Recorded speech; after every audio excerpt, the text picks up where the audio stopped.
Hello, this is a collaborative project, Wolfgate Games' proposal for Saviour of Ages.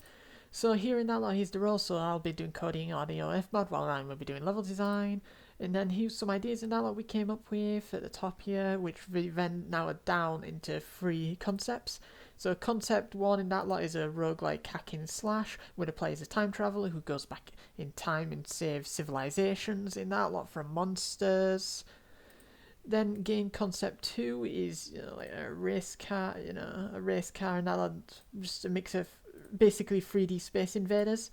in that lot, as you can see on screen here.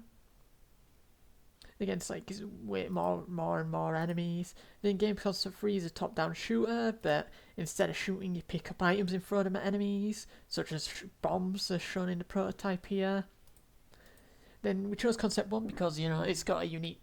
more of a unique game, so a stronger unique selling point, as well as that concept one has more to expand upon into a bigger game, while concept two and three is more limited in scope, which doesn't fit the team size, as well as concept one can better fit UN sustainability goals for goal 4 of promoting education and lifelong learning, because it includes elements from different cultures, try and foster people to learn about these cultures, as well as a team we find concept one to be much more interesting and fun to work with.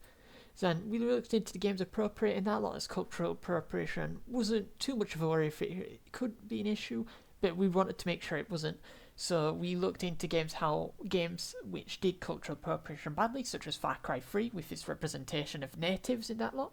And we looked at games that did it well, such as Assassin's Creed Origins, which is very historically accurate for its world in that lot, like what it looks like. And we decided to then represent these in cultures by looking into the historics in that lot, such as statues, paintings, more that's still around today in museums and to ensure accuracy, which will show respectable borrowing from these cultures, which will prevent cultural appropriation, because we're giving these cultures the respect they deserve. Then we also hope alongside it teaches play skills such as hand-eye coordination, and that it has a positive impact on transmission cultures, because games do have an impact on this, which will cause people to hopefully look into these different cultures, which will encourage the lifelong learning as set out in UN Sustainability Goal 4. Then we also decided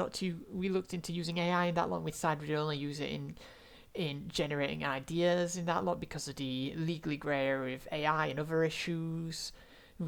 such as environmental impact, and we will also have accessibility options that lot, such as volume controls in colorblind settings, so people can adjust the game to fit any issues they may have. Then the proposed users are kids in roguelike fans, because action and fighting games become less popular at a age, so a younger audience would have a bigger customer base for a game, as well as it fits PEGI guidelines for PEGI 7. While the roguelike fans would already enjoy the game because they like games in the genre such as Dead Cells. And here we've done some research into competitors in that lot, which caused us to have a 2D pixel art style that fits our game, as well as fast-paced with fun and polished controls. Then I've decided to do some research into movement in that line, because I've looked into roguelikes which have a generic movement such as dash,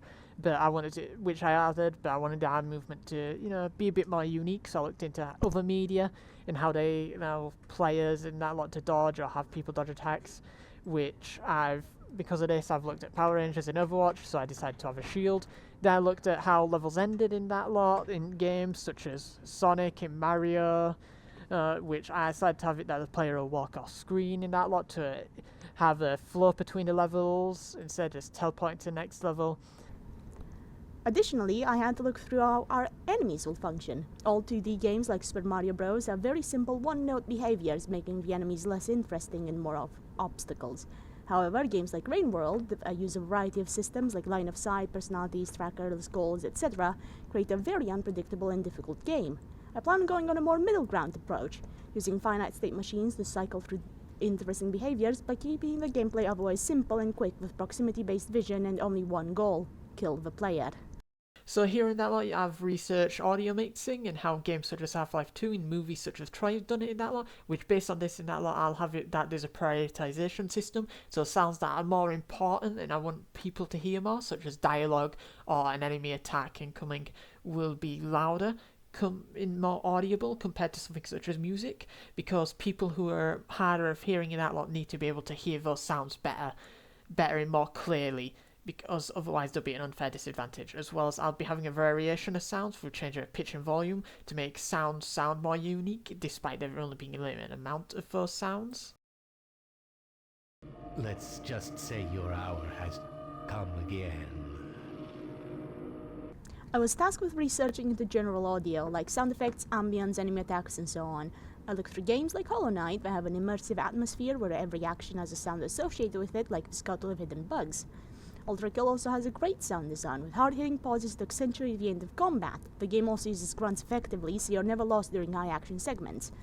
Lastly, Minecraft has a great ambience, with randomly generated music and stingers associated with different environments. I'm going to repeat these techniques with quick sound effects and varied ambience. So James here researched into music in that lot and how it sets the mood situation the game's in. So for example, if we're on the main menu, the music should be relaxing and calmed, while the music in a boss fight should be fast-paced with a higher octane feeling. So such in Doom, which he researched and saw that it does this through being loud, intense, and really fast-paced, which he's reflected in his music.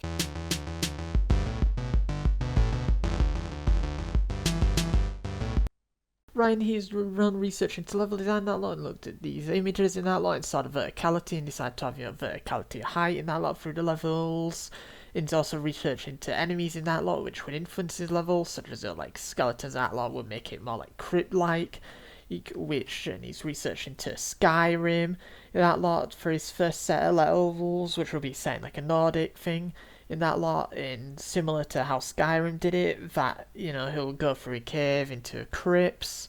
then to fight a boss, which is similar to one of the dungeons from Skyrim. So here Ryan's done research into the ancient Egyptian mythology in that lot, in the pyramids, which caused him to have the tier 2 levels be set in ancient Egypt, which was to place being a fiery hellscape, due to the boss level, where the player has to journey through like open deserts into large labyrinth pyramid to then defeat the boss. Then he was also researched into ancient Greek mythology for the final tier levels, which will be set in like frozen hellscape because of this. James here researched into different pixel art styles, for example 2D pixel art styles in Sonic, watercolour styles where softer fluid textures are blended into colours using pixels,